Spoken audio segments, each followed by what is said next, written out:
కళ్యాణ్ గారు కెప్టెన్ అయితే అయ్యారు. కానీ ఎలా అయ్యారు అనే విషయాన్ని ఈ రోజు నాగార్జున గారు పిక్చర్ క్వాలిటీతో వీడియో అయితే చూపించేశారు తనుజ గారికి. ఎందుకంటే తనుజ గారే ఫస్ట్ నుంచి బ్లైండ్ గా కళ్యాణ్ గారికి సపోర్ట్ చేస్తున్నట్టే ఉన్నారు. అందుకని చెప్పి తనుజ గారిని స్పెసిఫిక్ గా పిలిపించి ఆ వీడియో అయితే చూపించారనమాట. ఏంటిది ఆ వీడియో అంటే పవన్ గారు తన కాలి సైగతో వచ్చేసి చెప్తారనమాట ఎవరు లైట్ ఆఫ్ చేశారు అని చెప్పేసి. సో అది గమనించిన కళ్యాణ్ గారు పవన్ గారు చెప్పింది బాగా అర్థం చేసుకుని కొంచెం బాగా టైం తీసుకుని భరణి గారు అని అయితే పేరు చెప్తారనమాట. అంటే ఇక్కడ మనం అర్థం చేసుకోవాల్సింది ఏంటిది అని అంటే ఫస్ట్ కళ్యాణ్ గారికి ఆయన మీద ఆయనకు నమ్మకం లేదా, ఆయన ఆలోచించి డెసిషన్ తీసుకోలేడా, అందుకని చెప్పి పక్కన వాళ్ళ మీద డిపెండ్ అయ్యాడా. ఇంకొకటి పవన్ గారి విషయంలో మనం ఆలోచించడం ఏంటిది అని అంటే తన ఫ్రెండ్ గెలవాలనుకుంటున్నారే తప్ప ఎవరు అంత రియల్ గా ఆ గేమ్ ని మంచిగా ఆడి అంత క్యాలిబర్ పెట్టేసి ఎక్కువ స్ట్రెంత్ గేమ్స్ కానీ ఫిజికల్ గా కానీ తన ఎఫర్ట్స్ ని కూడా మనం గమనించాలి అనేది నాకు అనిపించింది.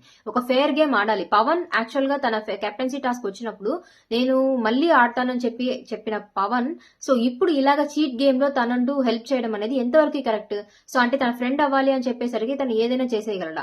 ఇది చేసినా సరే కళ్యాణ్ గారు ఎలా యాక్సెప్ట్ చేయగలిగారు. సో ఇది రెండు చేస్తున్నా ఈ ఇన్ని కెమెరాస్ ఉన్నా సరే ఎవరు నన్ను ఐడెంటిఫై చేయలేరు అనే ఒక ఓవర్ కాన్ఫిడెన్స్ కూడా వాళ్ళలో ఉంది అని అనిపిస్తుంది.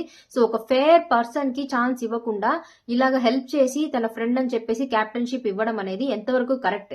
యాక్చువల్ గా ఈ సీజన్ లో మనం మొత్తంగా చూసుకున్నాము అని అంటే ఎవరే కానీ ఆడుతున్న ప్లేయర్స్ కి సపోర్ట్ ఇవ్వట్లేదు.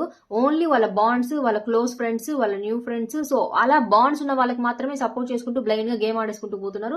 ఇది నిజంగా ఫేర్ గేమ్ ప్లే అయితే ఈ సీజన్ లో ఎవరు ఆడుతున్నా నాకు అనిపించాలా. అందరూ వాళ్ళ ఫ్రెండ్స్ ని సపోర్ట్ చేసుకున్నట్టే అనిపిస్తుంది. సో మీకు కూడా ఇది అనిపిస్తుంది ఈ సీజన్ లో ఏంటబ్బా అందరూ ఇలా బాండ్స్ పెంచేసేసుకొని గేమ్ మొత్తం ఆ బాండ్స్ వెనకాలే ఆడేస్తున్నట్టు అనిపిస్తుంది. సో అది అయితే నాకు కంప్లీట్ గా నచ్చలేదు. సో మీరేమనుకుంటున్నారు ఈ గేమ్ ప్లే గురించి కమెంట్స్ లో మెన్షన్ చేయండి.